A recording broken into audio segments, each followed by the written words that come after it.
Good afternoon, good morning, no matter what time of day is for where you're at. We will appreciate you joining us today for this episode of the CVC Home Service Success Network.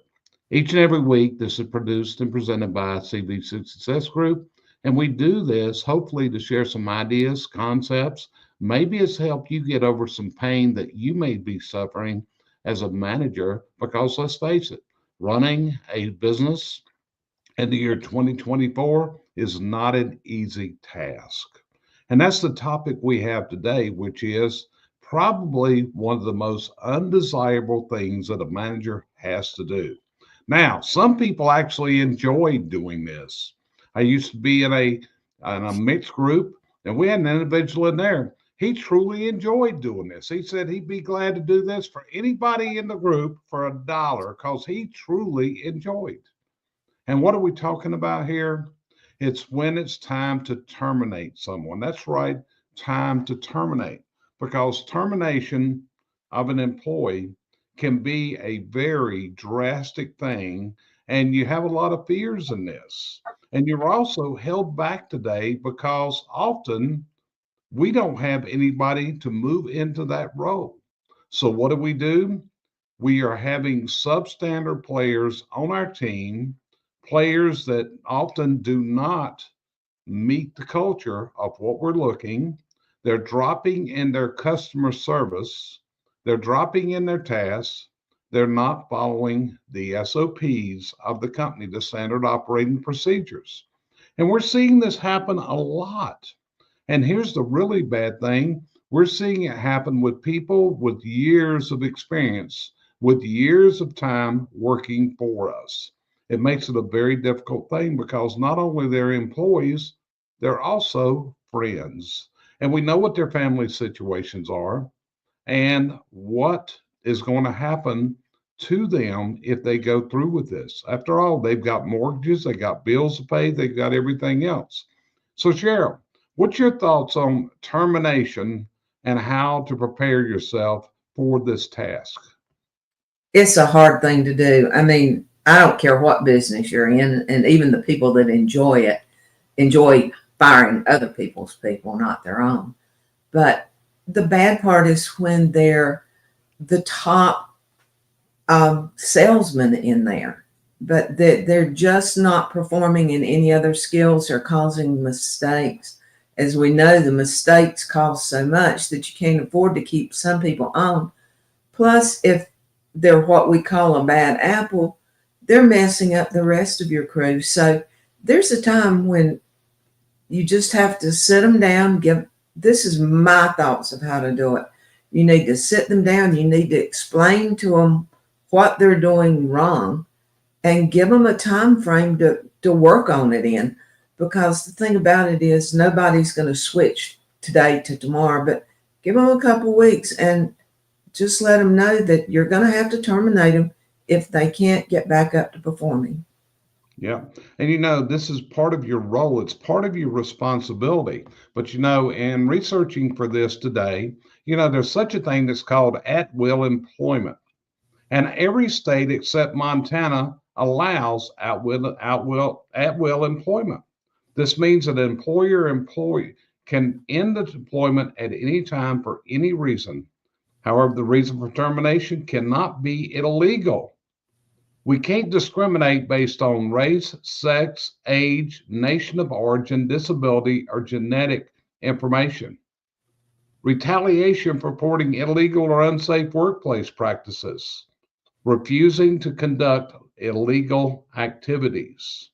Now, you've got to remember there are exceptions to at will employment, which is if there's a signed contract, if you're under a union's collective bargaining agreement, if you're in the public sector, it's going to change it a little bit. So, what you got to do is know the state laws in which you operate, know the state laws.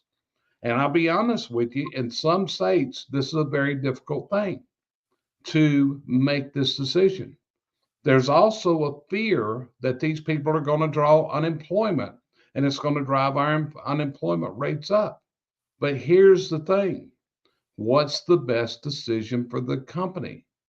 the company that you have a responsibility to lead responsibly. And here's one rule for termination that I think needs to be deep in our processes every single day. I don't think an employee should ever be surprised, should ever be shocked when they're called and told that they're being terminated. They should actually expect this. Why should they expect it? Because if you've done your job as a manager, you should have been counseling these people and telling them where they were derelict in their duties. One of the things we've talked about on this with Brandy when she was on our broadcast with us was the need for a performance improvement plan to where we are writing down and giving to the employee where they are deficient in their duties, where they're deficient. And if you don't do that, you're not laying the groundwork for a proper termination. No one should be shocked when they get fired. In fact, they should be expecting it. They should be expecting it. Why? Because of the counseling sections that you, as their supervisor, as their employer, have been having with them. When you terminate someone, you got to ask yourself the question, have I contributed to this by not fulfilling my duties as a manager? Have I failed to properly counsel and coach my people to a higher level?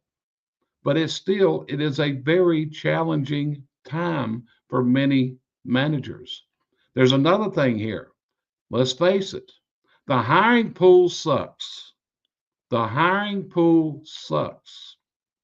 I'm going to refer over to my other person here, Cheryl. What's the hiring pool like in the year 2024? What's out there? This has been probably the worst year I've ever seen for the quality of employees trying to find jobs. And the rate for them coming into my interview or meeting the company interview or even showing up on the first day is the worst I've ever seen. So we're still finding some good ones. I was amazed last week. I found 3, I think, that are placed. But some weeks, this seat gets very old at times because you're actually trying to interview people. And that's after I vetted the resumes and came up with the better resumes of still not having people show up. And if they do show up, just had one Friday or last Friday, he had just literally got out of bed. I don't understand the people. They come, I know I don't expect for them to come perfectly dressed and whatever, but there's a point. If you want a job, you need to show up for the interview just as if you do at work. And I think that's the biggest problem out there now. And like you say, the pool, the numbers in the pool are good. The quality in the pool is not. And this has been a subject matter we have actually delved into for the last several weeks on this podcast. Because here's one of the problems. You don't have a second string. And that's one of the things we encourage. Do you have a second string of players ready to step up and take the role? And often we don't have that second string of players.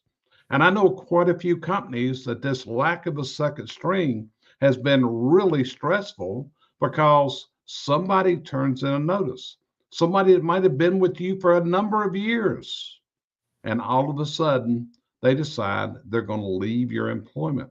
It's very, very stressful. Cheryl, how often do you have conversations with our clients that you do the hiring for where it is highly stressed because they don't have the people there?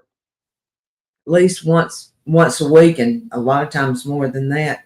The thing about it is, like you said, people leave. They don't put a notice in. They just up and leave, and that it stresses these guys out because, as you say, they don't have a second string. But the only way that they're going to get this second string is to hire out of busy season. Regardless of what industry you're in, you have a high and low season. And you need to hire in the low time of the year so you can have them ready and have your second string set to go in first if you have to have them at the beginning of season. And I think this is going to always be a problem because people are so afraid they're going to get employee heavy. And so they end up employee weak.